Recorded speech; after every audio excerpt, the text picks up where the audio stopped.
Hello. आज की इस वीडियो में हम लोग देखने वाले हैं रीजनिंग का 5 कदम का चौथा एपिसोड और इसमें अलग अलग प्रश्न हम लोग करने वाले हैं। कॉन्सेप्ट एंड ट्रिक्स भरा हुआ है और आपके कॉम्पिटिटिव एग्जाम के लिए बेहतरीन साबित होने वाला है। जो आपका एग्जाम आने वाला है उसके लिए भी ये बहुत ही इंपॉर्टेंट होने वाला है।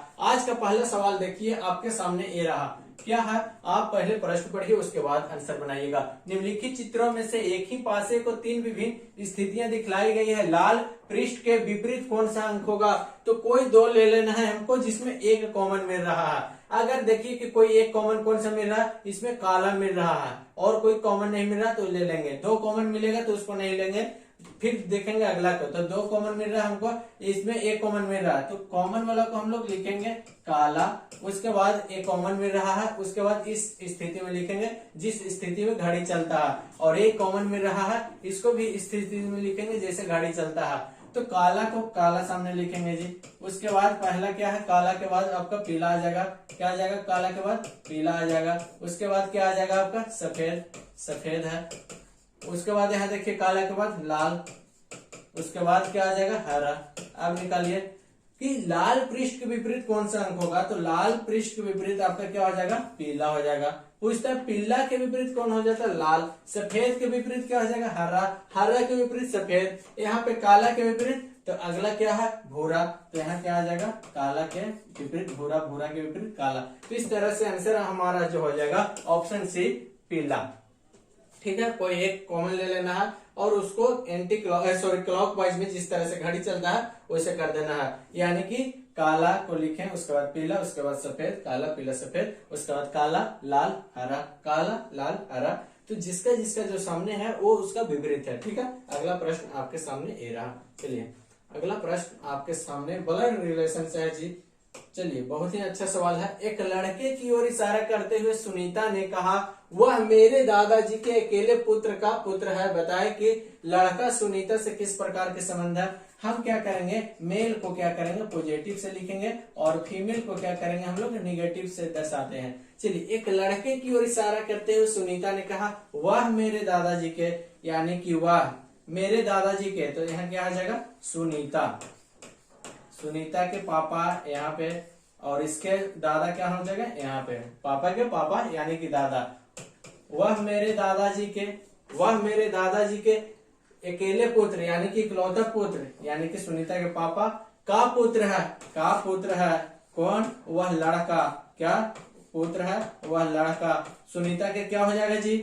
दोनों भाई बहन हो जाएगा। कुल क्या हो जाएगा? भाई बहन हो जाएगा। यानी कि सुनीता के क्या हो जाएगा? भाई हो जाएगा। कुछ नहीं करना था।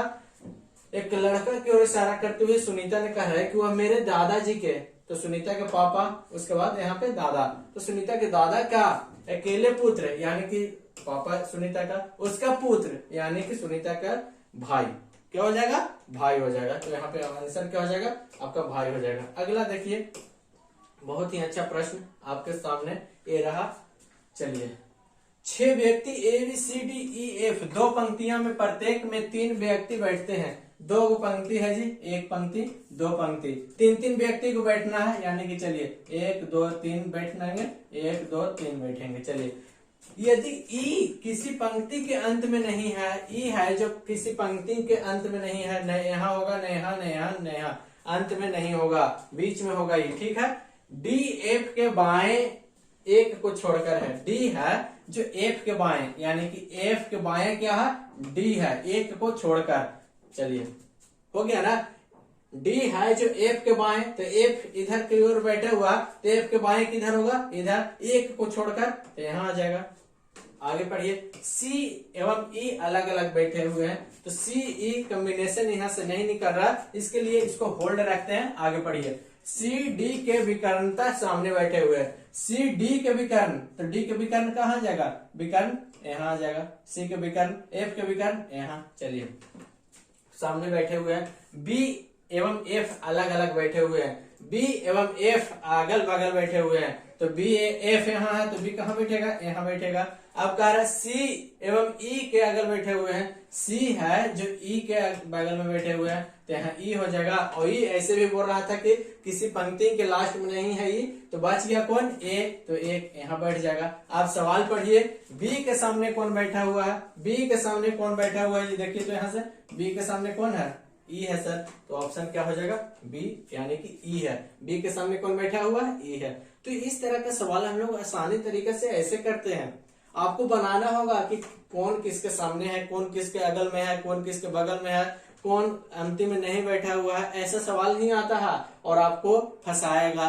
लेकिन उसको सही ढंग से अगर पढ़ लीजिएगा प्रश्न को, तो आप आसानी से बना सकते हैं। तो सबसे पहला आपको जो प्रायोरिटी है, अच्छा से क्वेश्चन को पढ़ना है, उसके बाद जैसे जैसे क्वेश्चन बोलेगा वैसे वैसे हम लोग बैठाएंगे। ठीक है, आगे देखते हैं। अगला प्रश्न आपके सामने ये रहा, सेल्यूलिज्म से कुछ निष्कर्ष और कथन आपके दिया हुआ रहता है, और अक्सर एग्जाम में 2 से 3 प्रश्न ऐसा आपको देखने को मिलेगा कथन एवं निष्कर्ष से। कथन क्या बोल रहा, कुछ कागजात कलम है, तो ऐसे बनाना है, कुछ कागजात है, एक का है कागजात, कुछ कागजात कलम है, एक आपका हो गया कलम, कुछ कागजात कलम है, सभी पेंसिल कलम है, सभी पेंसिल कलम है, क्या हो जाएगा यहाँ पे, पेंसिल, सभी पेंसिल कलम है, हो गया ना, सभी पेंसिल कलम है। बताए थे कि नीचे से ऊपर जाएगा तो क्या जाएगा, सभी, और ऊपर से नीचे जाएगा तो क्या जाएगा जी, कुछ सर,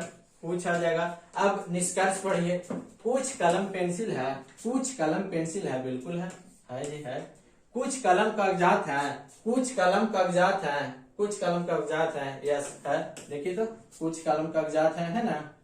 चलिए यहाँ पे दोनों निष्कर्ष ए और बी दोनों सही हैं, option number D is the correct answer हो जाएगा। देखिए ऐसा सवाल हम लोग करते हैं कि कुछ कागजात कलम है, तो ऐसे बनाते हैं, कुछ, ये कुछ हो गया। अब बोल देता कि सभी पेंसिल कलम है, तो सभी पेंसिल कलम है, तो ये कलम है जी, तो सभी यहाँ आ जाता। अगर बोलता है कि सभी कलम पेंसिल है, तो इसको हम ऐसे करते हैं, सभी पेंसिल कलम है, इसको ऐसे करते हैं। तो यहाँ पे हमारा बोल रहा था सभी पेंसिल कलम है, इसीलिए पेंसिल को हम कलम के अंदर रखें ताकि सभी पेंसिल कलम हो जाए। ठीक है, चलिए अगला प्रश्न आपके सामने ये रहा। हाँ देखिए, बहुत ही अच्छा प्रश्न है, ऐसा भी आपके सवाल आता है। कौन सी संख्या सभी भारतीय अध्यापक को दर्शाती है जो वकील भी है? ये भारत के दर्शा रहा जी कि भारतीय है, ये अध्यापक को दर्शा रहा, ये वकील को दर्शा रहा। तो आपका सवाल जो पूछ रहा कि वह भारतीय अध्यापक को दर्शाती है जो वकील भी है, जो वकील भी है। देखिए ये आपका ऐसे गया, ये आपका ऐसे गया, और ये आपका ऐसे गया, यानी कि कौन है वैसा जो तीनों है जी। तो ये आपका संख्या देखिएगा कि तीन संख्या है जो आपका भारतीय अध्यापक और वकील तीनों का दर्शा रहा। तो यहाँ पे ऑप्शन क्या हो जाएगा, B is the correct answer, option number B. ठीक है, तो आज का सवाल रीजनिंग का 5 कदम का 5 सेशन खत्म हुआ है। तो अगला वीडियो में बेहतरीन सवाल के साथ फिर से मिलेंगे। तब तक के लिए आपको क्या करना है, चैनल को फॉलो करना है, और पेज पे देख रहे हैं तो पेज को सब्सक्राइब करना है, और कमेंट करके जरूर बताना है कि आपको कैसा लग रहा है। ठीक है, मिलते हैं अगले वीडियो में, थैंक यू।